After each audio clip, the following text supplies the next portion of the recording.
नारायणं नमस्कृत्यं नरं चैव नरोत्तमं देवीं सरस्वतीं व्यासं ततो जयमुदीरयेत्।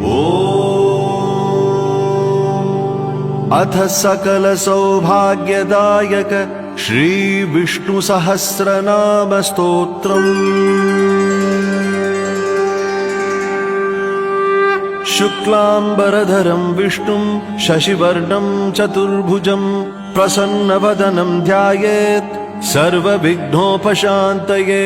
यस्य द्विरदवक्त्राद्यः पारिषद्यः परशतं विघ्नं निघ्नन्ति सततं विश्वक्सेनं तमाश्रये।